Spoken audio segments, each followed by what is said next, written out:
kasih pemirsa, UT hadir untuk Anda kembali lagi bersama Anda di kesempatan kali ini masih dengan Bu Yulia dan juga Ibu Ratih. Nah, beberapa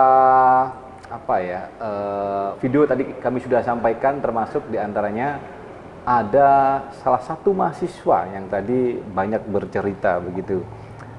Namanya siapa Ibu? Namanya Safira. Safira ya, Mbak Safira ya. Oke, silakan. Mahasiswa S1 Sastra Inggris bidang minat penerjemahan ya. Tadi kalau kita lihat di videonya tadi kan di depan Mbak Safira ada barang-barang ya. Ya, betul. Karena Mbak Safira itu juga wirausaha. Artinya di sini entrepreneur. Di sini terlihat ya bahwa Mbak Safira ini termasuk lancar dengan nilai yang bagus ya. Artinya dengan memiliki wirausaha saja juga sekolahnya tidak terganggu. Jadi sesuai dengan tema kita, kuliah kapan saja dan ujian di mana saja. Ini ujiannya bisa di mana saja, Bu ya? Bisa. Fleksibilitas. Oke. Ya. Nanti kita tanya akan berarti cara evaluasi belajar dan lain sebagainya. Tapi menyinggung ke pendaftaran yang cukup gampang tadi ya. Dan bisa dilakukan secara online begitu. Ngirim file dan lain sebagainya bisa dilakukan sekarang ini ke kampusnya. Nah, bagaimana dengan syarat-syaratnya dan termasuk pembiayaan sejauh ini? Terjangkau yang seperti apa ya? Oke. Ya, mungkin saya coba ulas untuk setiap strata ya, untuk yang diploma dan S1. Ya. Itu syaratnya cukup mudah, yang penting mahasiswa mempunyai ijazah SMA atau sederajat. Nah, untuk yang paket C pun juga bisa. Paket C juga bisa. Yang lain sih mudah ya, data pribadi aja, fotokopi KTP dan sebagainya itu sangat mudah untuk dipenuhi. Kemudian untuk yang calon mahasiswa keguruan harus mempunyai pengalaman mengajar minimal 1 tahun dulu. Oke. Ya, untuk yang keguruan memang harus ada itu, karena nanti pada waktu mendaftar harus menunjukkan surat keterangan mengajar. Ya. Kemudian strata untuk yang berikutnya strata S2 ya, untuk yang S2 harus mempunyai ijazah S1. Ya, jelas sudah ya. Pasti ya. Ya, dan itu harus mempunyai izin penyelenggaraan dari Dikti. Syaratnya itu.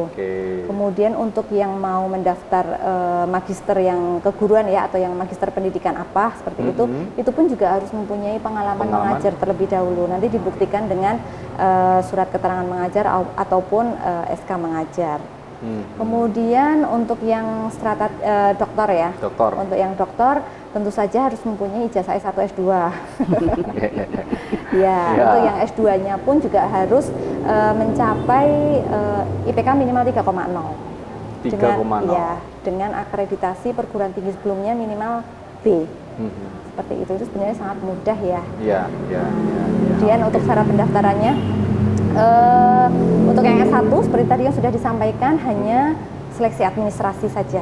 Jadi berkas-berkas yang mahasiswa kumpulkan nanti kita seleksi apakah sudah memenuhi syarat. Kemudian untuk yang S2 ada tes masuknya ya Mas ya. Tapi mudah kok, tes bahasa Inggris, kemudian tes potensi akademik, kemudian ada tes substansi juga. Nah, itu nanti dari hasil ketiga tes tersebut nanti akan ditentukan mahasiswa itu lulus atau tidak.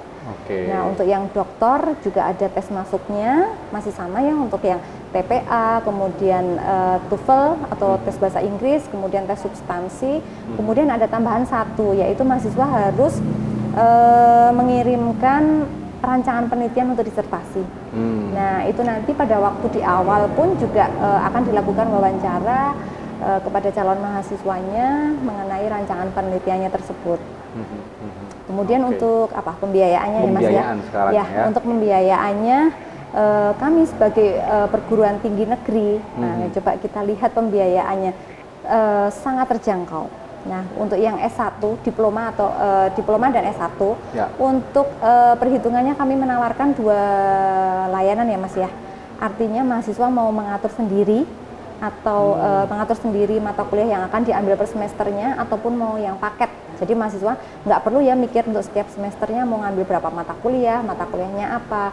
Nah, untuk mata kuliah yang pengen ngatur sendiri nih, nah itu setiap program studi mempunyai biaya per SKS-nya berbeda-beda, antara 35.000 sampai 78.000. Nah, misalkan mahasiswa dalam satu semester itu mengambil 20 SKS ya. Kita cari gampangnya 20 SKS dikalikan paling terendah ya yang 35.000. Artinya biaya SPP untuk semester tersebut hanya Rp700.000. Nah, kemudian nanti ditambah dengan biaya buku atau bahan ajar ataupun modul yang mana untuk setiap modulnya harganya berkisar kurang lebih 100.000. Nah, misalkan dalam satu semester itu mahasiswa mengambil 6 sampai 7 mata kuliah, itu kan biaya bukunya kan hanya sekitar 700 ya, 600-700. Nah, itu kalau diakumulasi dalam satu semester itu kan hanya mengeluarkan biaya Rp1.300.000. Nah, misalkan kalau mahasiswa masih hitung-hitung nih, 1.300.000 itu misalkan dalam satu semester dibagi aja 6 bulan. Selama 6 bulan mahasiswa kan hanya menabung kurang lebih 200.000 saja. Nah, itu kan sangat terjangkau ya. Terjangkau sekali. Ya. Itu untuk mahasiswa yang ingin mengatur sendiri ya untuk mata kuliahnya. Kemudian ada satu lagi layanan namanya paket, Mas. Paket ya? Iya, yang paket artinya mahasiswa udah setiap semester ngambilnya ini. Nah, itu di situ biayanya juga udah all in, biaya SPP, kemudian biaya buku, kemudian ada layanan akademik termasuk tutorial online sudah tidak berbayar, sampai ujiannya pun juga tidak berbayar. Nah, untuk yang paket ini kita mulai dari biaya Rp1.300.000 sampai Rp3.300.000. Nah, itu nanti tergantung program studinya yang mau diambil, kemudian layanan paketnya apa yang mau diambil pun juga beragam. Kemudian untuk yang S2 itu di awal adalah biaya admisi ya atau biaya tes masuk itu sebesar Rp750.000. Kemudian untuk biaya SPP-nya per semester adalah Rp7.450.000. Ya, kalau untuk yang S2 kan paketnya adalah 4 semester. Ya, itu kan semester. Ya, paketnya 4 semester. Saya rasa 7.450.000 masih sangat terjangkau ya Bu ya untuk dibandingkan dengan yang lain lah gitu ya. Hanya 30 ada yang separuhnya itu bahkan. Sangat terjangkau. Sangat terjangkau sekali ya. Untuk program doktornya. Untuk yang program doktornya tes masuknya adalah sebesar Rp1 juta. Kemudian untuk biaya semesternya adalah Rp12.500.000. Untuk paketnya memang di set 6 semester. Oke. Baik, silahkan saja. Mungkin perlu dicatat dulu, kalau enggak ya bisa langsung meluncur ke website ya. Kalau untuk program magister, program dokter magister sekitar 7 juta, dokter sekitar 12 juta. Untuk para manajer kan kecil ya Mas? Kecil itu. Iya, manajer bank, manajer ya, kepala-kepala. Sampai ke gaji pokok ya. Tapi kan kualifikasi naik, kompetensi naik. Betul sekali, sudah punya gelar S3-nya kan S3.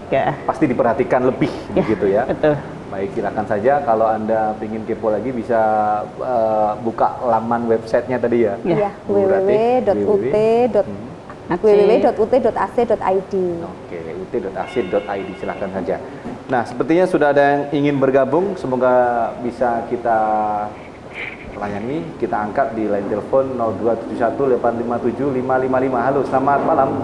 Putih hadir untuk Anda. Halo. Halo. Dengan Akbar di Solo, Mas. Dengan siapa, Mas? Akbar di Solo. Silakan Akbar Mas Akbar. Di Solo. Mau tanya ini, Mas. Kan pendaftaran UT itu harus pakai ijazah legalisir ya? Pakai legalisir ya, Bu? Iya. Nah, kan ini lagi ada pandemi COVID ya, Mas. Kan kita ke sekolah asal itu nggak boleh, jadi dibatasi. Nah, itu solusinya gimana ya? Oke, itu saja. Apalagi? Oke, terima kasih, Mas. Baik. Sudah. Solusi ini kalau misalkan harus registrasinya harus pakai apa namanya? Legalisir. Nah, bagaimana, Bu Rati? Tapi tadi belum mempunyai gitu ya? Belum bisa legalisir. Belum legalisir karena suasananya lagi COVID seperti ini gitu. Nggak boleh ke sekolah dong. Apa namanya? Mengambil legalisir. Iya. Untuk registrasi ini sebenarnya kita juga menawarkan fleksibilitas juga nih Mas Hendrik ya. Jadi misalkan calon mahasiswa baru ingin mendaftar tapi ternyata legalisirnya belum ada, itu tidak masalah sebenarnya. Tetapi sangat diharapkan pada dalam satu semester tersebut mahasiswa harus melengkapi atau melengkapi kekurangannya ya dalam satu semester tersebut, karena memang nanti di akhir pasti ada dampaknya bagaimana seleksi administrasi yang tidak lengkap. Nah itu pasti nanti ada konsekuensinya. Untuk itu dalam satu semester calon mahasiswa yang belum dapat melengkapi harus melengkapi kekurangannya, dan tidak menutup kemungkinan untuk teman-teman yang baru lulus SMA tahun ini kan misalkan ijazahnya belum keluar, nah itu teman-teman juga bisa menggunakan surat keterangan lulus. Nah begitu ijazahnya keluar, lulus aja udah boleh bisa ya sudah dianggap sah asalkan ada legalisasi dari sekolah ya Mas ya. Nah nanti begitu ijazahnya keluar silahkan segera disusulkan atau dilengkapi. Karena mengingat suasana yang memang seperti ini ada kompensasi lah begitu ya. Jadi silahkan bisa pakai SKL bagi yang baru saja lulus SLTA atau ijazah yang belum dilegalisir nggak apa-apa. Tapi jangan sampai lewat masa registrasi berikutnya. Betul. Jadi sebelum ujian lah ya, sebelum tutorial lah ya, itu sudah dilengkapi. Bu Julia dan juga Bu Rati, masih ada satu segmen lagi, pemirsa tetaplah bersama kami. Putih hadir untuk Anda.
Dimanapun Anda semua bisa kuliah. Perguruan Tinggi Negeri Universitas Terbuka Surakarta membuka pendaftaran mahasiswa baru sepanjang waktu. Dengan sistem pembelajaran jarak jauh, maka Anda tidak perlu datang ke kampus, tapi kampus yang akan mendatangi Anda. Stay at home, learning from home, learning from everywhere. Kuliah, orang ngekos, orang